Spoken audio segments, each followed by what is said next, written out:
La historia comienza con un niño frágil que lucha por respirar por primera vez. Nacido 3 meses antes de tiempo, su cuerpo era tan pequeño y débil que incluso las enfermeras susurraban que tal vez no sobreviviría a la noche. Sus padres corrían a todas partes pidiendo ayuda, aferrándose a cualquier esperanza que pudiera mantener a su hijo con vida. Al final, su padre tomó una decisión desesperada. Vendió su apartamento solo para pagar a un hechicero para que realizara un antiguo ritual. La familia perdió su hogar, se mudó a una pequeña habitación alquilada y comenzó su vida de nuevo. Sin embargo, cada vez que su padre recuerda ese momento, se reía suavemente, conteniendo las lágrimas, porque contra todo pronóstico, Jun-min sobrevivió. Pero la supervivencia trajo su propia sombra. Al crecer, Jun-min llevaba consigo una silenciosa dulzura. En su interior, siempre se sentía delicado y fuera de lugar, casi convencido de que era el niño más lento y aburrido del mundo. Era reservado, tímido y solitario, hasta que un día conoció a 3 niños pequeños tan despistados como él. Desde ese momento, los 4 se volvieron inseparables. 4 pequeños mosqueteros que se pegaban como lapa. Incluso convertían sus inseguridades en juegos, compitiendo para ver quién podía actuar más tontamente que los demás. Con los años, su vínculo se fortaleció aún más en la preparatoria. Cada uno de ellos se había convertido en una obra maestra caótica. Para Trung, el genio dorado siempre era el primero en la escuela. Soñaba con ser presidente algún día, pero para alguien tan brillante, tenía un corazón dramático. Una baja en las calificaciones y actuaría como si el mundo se acabara. A diferencia de otros estudiantes destacados, también podía pelear, así que nadie se atrevía a meterse con él. Bak, por otro lado, odiaba tanto estudiar que perfeccionó la técnica de dormir con los ojos abiertos. Lo llamaba entrar en el nirvana. Su madre era una monja que esperaba que heredara la tradición budista de la familia, pero él solo quería una siesta tranquila. Luego estaba Jun-min. No era muy bueno en los estudios, no era atlético, no era especialmente guapo, al menos en su opinión. Se consideraba el chico de aspecto normal del pueblo, pero de alguna manera, este rostro normal era adorado por todas las chicas, todas las tías e incluso los niños pequeños. La gente lo encontraba lindo, divertido y cariñoso. Pensaba que era por su sonrisa tonta y, en secreto, soñaba con convertirse en un DJ legendario. Finalmente, Dukin una vez soñó con convertirse en una estrella del baloncesto, pero una lesión aplastó ese sueño y, al parecer, también le trastornó la mente. Se quejaba constantemente de que sus padres no le dejaban adoptar a B, que resultó ser una vaca de tamaño natural. Una tarde, Jun-min los llevó a todos al pequeño estudio donde practicaba como DJ. Mientras Baok y Tai Trung deambulaban perezosamente, Do-chin sintió de repente que algo despertaba en su interior. Desde niño, creía tener oído absoluto, aunque fuera pura imaginación, pero la creencia puede ser poderosa. Y ese día declaró con orgullo que seguiría los pasos de Jun-min y se convertiría en artista también. Cuando se lo contó a sus padres, lo echaron de casa. En cuestión de minutos, terminó viviendo en la azotea de la casa de Tachung durante un mes entero, hasta que sus padres finalmente cedieron. Solo entonces comenzó oficialmente su viaje en la música. Desde ese día, él y Jun-min comenzaron a soñar con actuar juntos en los enormes escenarios de los festivales de IDM. Pero la realidad fue humillante. Su primer escenario seguía siendo la azotea. Justo cuando la vida parecía perfecta, el universo cambió. La familia de Jun-min anunció que se mudarían a Nueva Zelanda. Después de la graduación, los amigos se separarían. Nunca habían ido de vacaciones de verdad juntos, ni siquiera a una excursión escolar. Y su última oportunidad casi no se materializó. 2 días antes del viaje, Jun-min fue asaltado por una banda de matones. Justo cuando se preparaba para lo peor, Ta Trung apareció como una tormenta, enfrentándose a todo el grupo él solo. Jun-min agarró a uno de los atacantes para ayudarlo. Pronto llegaron Do-shin y Bak, pero, presas del pánico, terminaron golpeando al pobre Tai Trung. En cambio, la escuela los castigó a todos, prohibiéndoles la excursión. Esa noche, los chicos decidieron crear su propio viaje, uno que realmente les perteneciera. Su destino soñado, Tailandia, donde sus ídolos funambulistas actuaban, pero estaban en la ruina, y ninguno de sus padres les permitía viajar al extranjero. Justo cuando todo parecía imposible, Tai Trung dio un paso al frente. Este es el último regalo que les daré, dijo en voz baja. Si duermes 3 horas al día, puedes lograr cualquier cosa. Y lo demostró. Aprobó su examen de admisión a la universidad con una puntuación perfecta. Mientras Da-chin creía haber adivinado las respuestas, Ta Trung simplemente sonrió con suficiencia, decidido a mostrarle al mundo que el chico, al que una vez llamaron idiota, podía brillar más que nadie. Sus padres celebraron como si acabaran de ganar la lotería. Se preparó un gran banquete. Se invitó a las familias y el padre de Ta Trung anunció con orgullo que había sacrificado una vaca entera para la fiesta. Do-chin lloró en silencio por su querida abeja. Durante la celebración, el padre de Tatrong le prometió a su hijo una generosa recompensa sin dudarlo. Taichung dijo que quería un viaje a Tailandia con los chicos. Su padre dudó. 4 chicos solos en otro país. Quizás la próxima vez, dijo con dulzura. Pero la próxima vez era la frase. Los chicos temieron. A la mayoría de los chicos les empezaron a picar los ojos. La voz de Tatrong se quebró al intentar continuar, porque en el fondo, todos sabían que esta era su última oportunidad de aferrarse a la juventud que construyeron juntos, antes de que la vida los llevara en direcciones diferentes. Y en ese silencio, algo cambió porque esto no era solo un viaje. Era el último recuerdo que querían grabar en sus corazones. En el momento en que se mencionó la palabra graduación, algo dentro de todos se suavizó. No pensaban en logros ni en el futuro. Simplemente querían un hermoso recuerdo al que aferrarse, antes de que la vida los dispersara en direcciones diferentes. Y justo ahí, los 4 chicos se derrumbaron, llorando juntos, fuerte y desenfrenado, como si intentaran congelar el tiempo con sus lágrimas. Nadie esperaba lo que sucedió después. La madre de Junmin dio un paso al frente, con la voz temblorosa de emoción. Dijo que pagaría todo el viaje. Les dio las gracias a los chicos porque su hijo había sobrevivido, se había hecho fuerte y vivía con alegría gracias a su amistad. Esta era su forma de devolverles esa bendición. Los chicos estallaron de alegría, gritando de emoción, corriendo como niños a los que finalmente les habían dado el mundo. Pronto llegó el día tan esperado. Los 4 subieron al autobús hacia el aeropuerto, rebosantes de energía. Junmin incluso bromeó diciendo que dentro de 10 años, cuando se convirtiera en un DJ superestrella que actuara en todo el mundo, los llevaría como invitados VIP. Rieron y soñaron, creyendo que nada podría detenerlos. Pero la vida rara vez sigue el guión que escribimos. En la carretera, el autobús se detuvo en una pequeña estación forestal. De repente, Ba se agarró el estómago y corrió al baño. Minutos que se hicieron eternos. Para cuando regresó, el autobús ya se había ido, y también su vuelo. El viaje de sus sueños se desvaneció en un instante. Se prometieron una próxima vez, pero antes de que llegara la próxima, la familia de Junmin se mudó al extranjero. 10 años después, su grupo tan unido se distanció lentamente, viviendo vidas separadas. Tatrung era ahora secretario de un miembro de la Asamblea Nacional. Sus días estaban repletos de discursos, agendas y lidiar con un jefe que fingía hacer huelgas de hambre para ganarse la compasión del público. El personal le daba en secreto barritas energéticas, y aunque al principio se mostró noble, finalmente cedió. Pero cuando intentó darle una a Tatrung, la joven secretaria la tiró directamente a la basura. Por favor, no hagas eso, dijo. Es un insulto para el comisionado. Mejor que se debilitara a que la gente perdiera la confianza. El comisionado accedió dramáticamente, afirmando que se desmayaría allí antes de comer. Pero momentos después, no podía dejar de mirar el bocadillo en la basura, conteniendo el hambre. Mientras tanto, Bak se había convertido en tatuador dentro del templo donde su madre practicaba. Ella aún esperaba que siguiera el camino budista, pero él creía que su destino estaba en tinta y agujas, no en gongs y cantos. No estaba listo para renunciar a los deseos mundanos. Todavía no en cuanto a Douchin, el alma más libre e infantil entre ellos. Había sufrido una crisis nerviosa, aunque los médicos afirmaban que estaba mejorando. Tatrung y Bak vieron la verdad en sus ojos vacíos. Su trauma había dejado su memoria frágil, sus emociones aún impredecibles. El médico aprobó su alta, asegurándoles que la medicación y el descanso lo estabilizarían. Tatrung planeó de inmediato una pequeña comida de reunión para el día de su liberación. Esa misma mañana, la televisión anunció algo que detuvo el tiempo. El ídolo de Junmin y Douchin, el legendario DJ, realizaba su última gira en Tailandia, un último concierto antes de retirarse. Esos ritmos familiares despertaron recuerdos que habían dormido durante una década, como se les había prometido. Tatrung y Douchin se encontraron en su antiguo restaurante de barbacoa antes de que pudieran siquiera sentarse bien. Douchin, emocionado,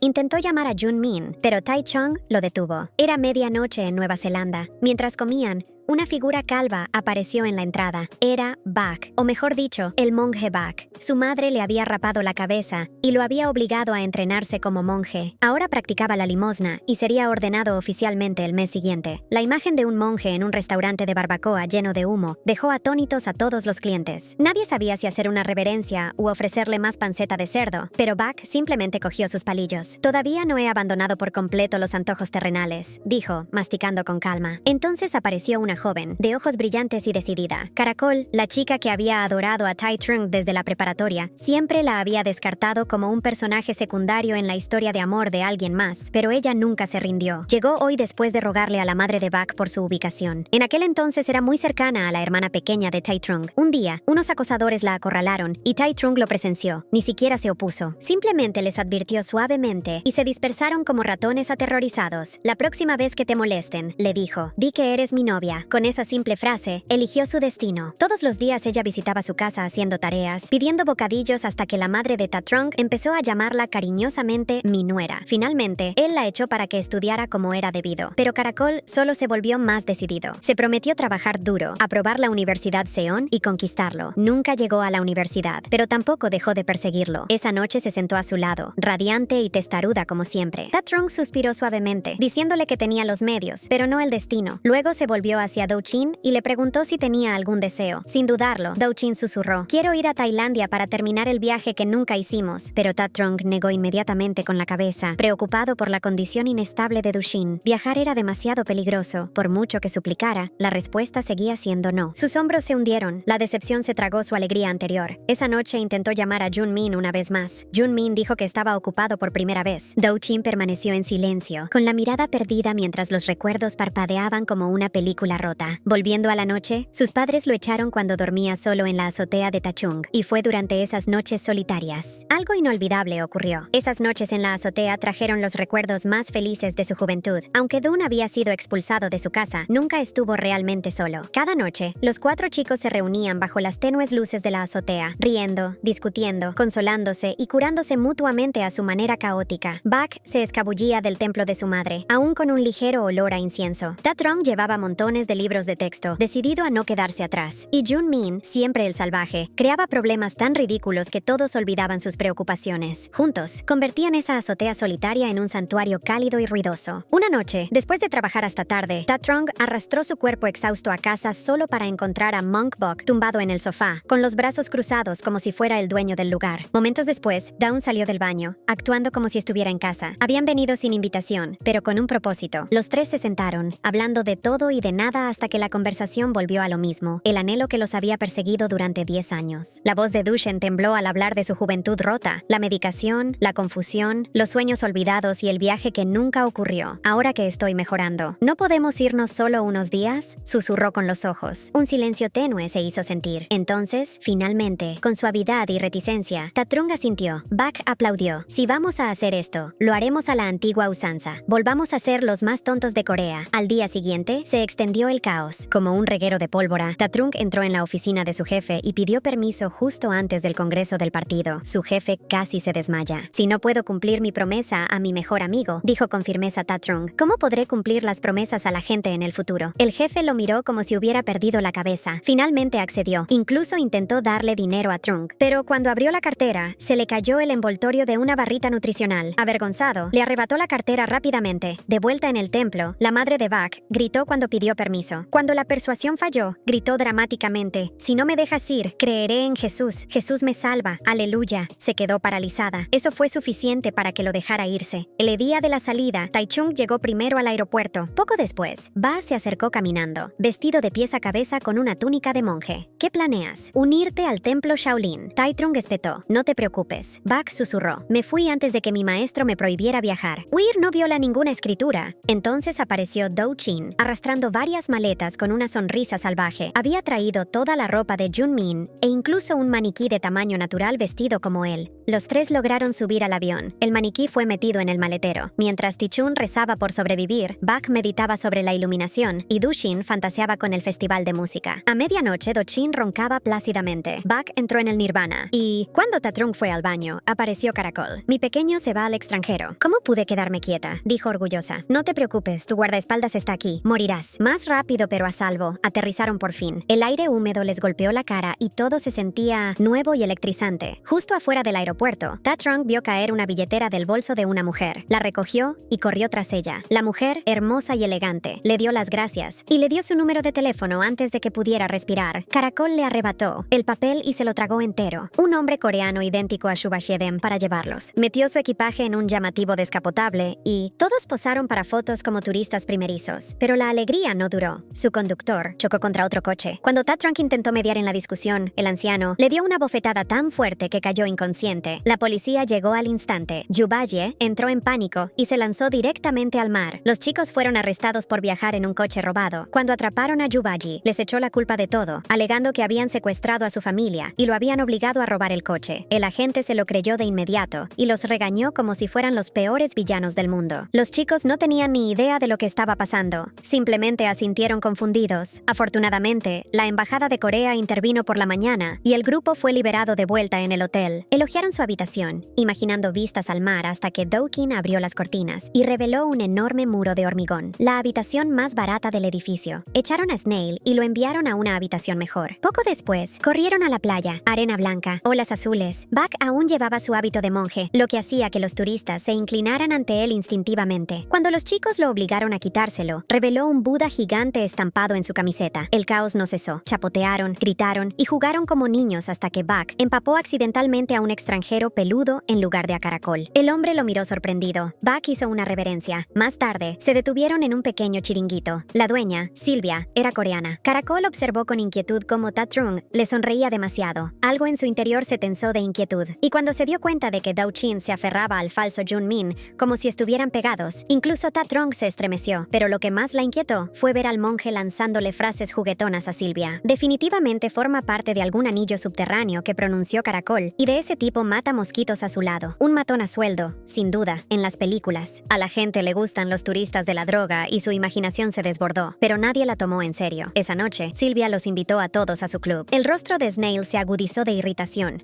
Pero al llegar la noche, era la más ansiosa de todas, vestida de purpurina, apresurándose a invitar a los chicos. Antes de las 9, el trío entero roncaba dramáticamente bajo las mantas. Snail se quedó allí, paralizada por la incredulidad, antes de salir furiosa, insultada y furiosa. Pero en cuanto desapareció, los chicos se levantaron como resortes, se vistieron con sus mejores galas, se rociaron media botella de colonia y salieron corriendo a la noche de neón. Tuvieron que dejar atrás a Junmin. En cuanto entraron en el club, el mundo explotó. Luces que se arremolinaban como galaxias, música que retumbaba como tormentas. Los chicos se sentían como si flotaran. Tachin levantó su teléfono, sonriendo ampliamente mientras se tomaba selfies y los publicaba por todas partes. Bebieron sin control, bailaron hasta que les temblaron las piernas, dejando que la noche los tragara por completo. Y entonces Dawn miró al DJ, que brillaba sobre el escenario. Su sueño de infancia se despertó en su interior, un sueño que llevaba tiempo enterrado. Mientras tanto, Tatrung fue al bar y se topó con Silvia. Ella se inclinó con una sonrisa pícara y le ofreció un cóctel, pero antes de que pudiera tomar un sorbo, vio el caos estallar en la plataforma del DJ. Do-Chin se había subido a la mesa, fingiendo ser el DJ principal, agitando los brazos y gritando de alegría. Los chicos corrieron hacia él, lo bajaron a rastras y lo llevaron afuera. El monje palideció al ver que su amigo ponía los ojos en blanco, murmurando "tejado, tejado", una y otra vez. Algo andaba mal. Tatrung corrió de vuelta al hotel a buscar su medicina, solo para encontrar caracoles sentados en la oscuridad, doloridos, con la cara escrita. "Fue divertido", susurró, escabulléndose sin mí. Tatrung se quedó paralizado,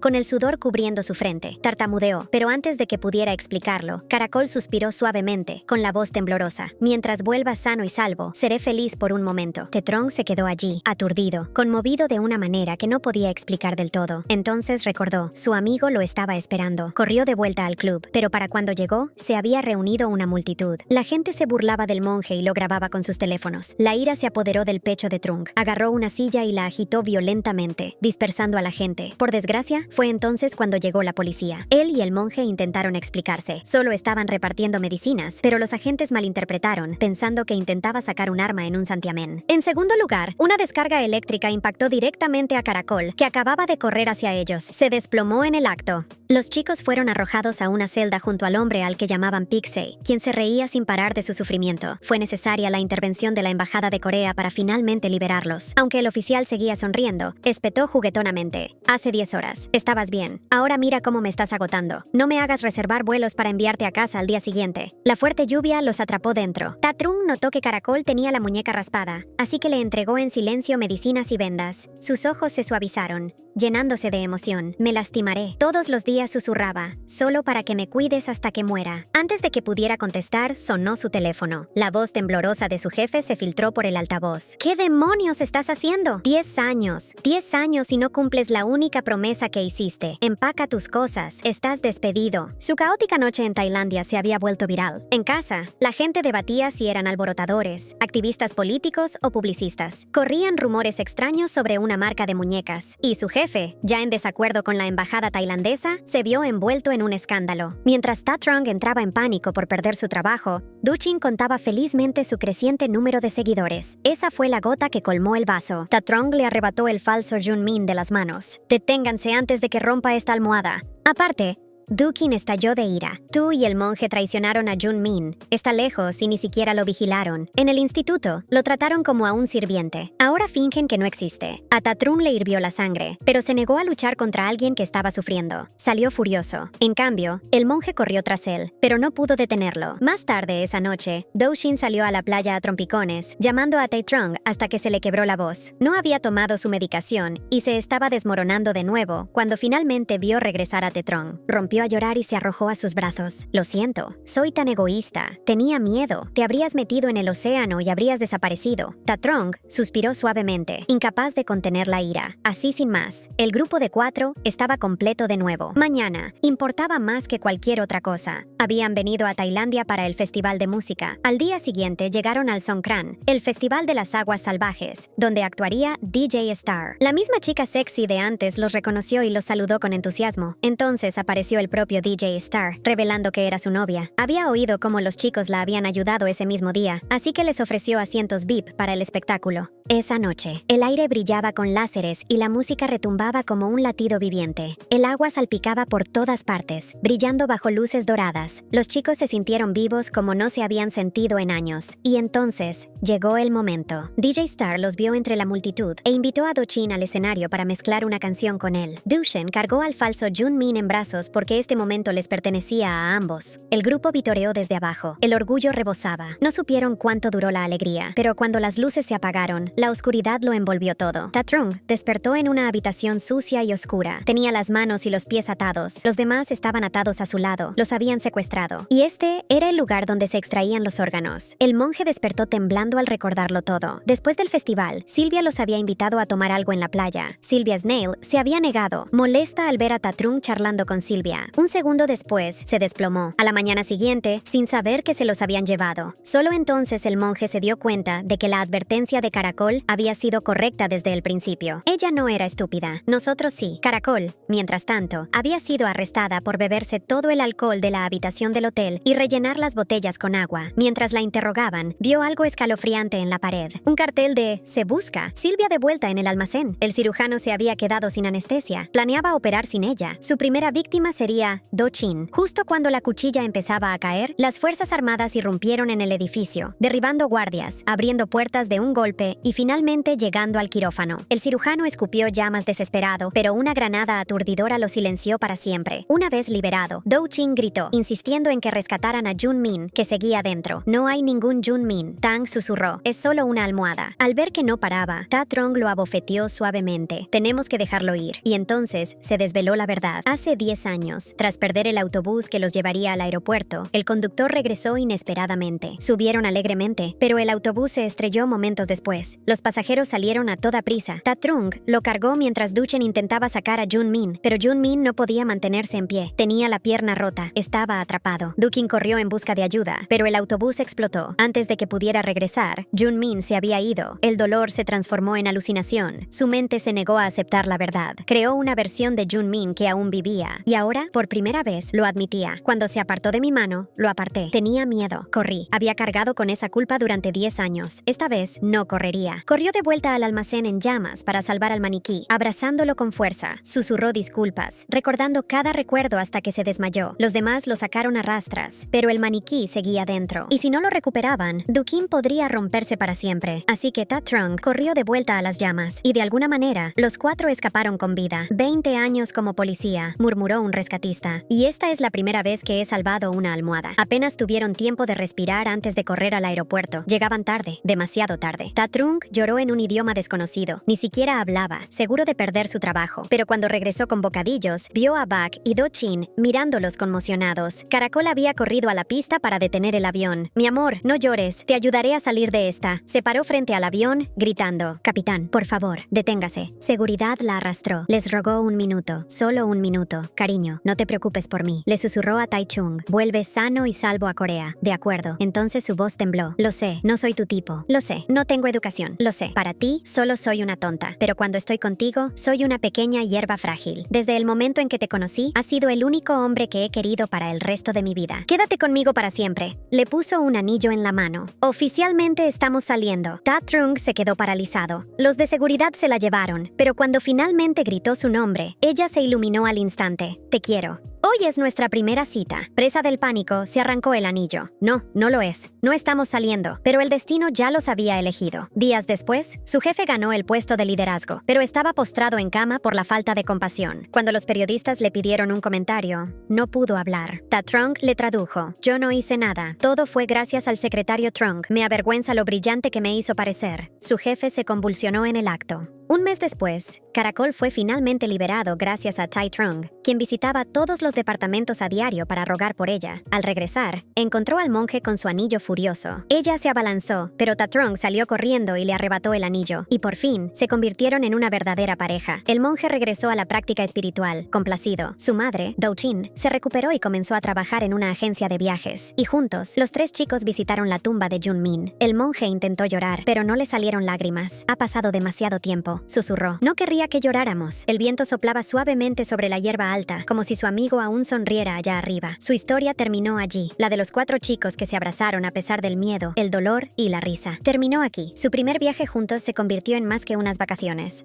Se convirtió en un viaje de aceptación de la pérdida, perdón y aprendizaje sobre cómo superar el dolor de 4 chicos que una vez se escondieron de su pasado. Uno se sumergió en el trabajo, otro buscó refugio en la religión, otro se deslizó hacia la locura y otro nunca tuvo la oportunidad de envejecer. Finalmente, avanzaron juntos, sobrevivieron a la tormenta, crecieron y solo llevaron consigo los hermosos recuerdos del guapo y tonto amigo que sonrió como la luz del sol y se fue del mundo demasiado pronto. Gracias por acompañarnos en este viaje. Si la historia te conmovió, dale a me gusta, comparte tu opinión o deja un comentario. Y no olvides suscribirte y activar la campanita. Gracias por ver Resumen Express. Hasta la próxima.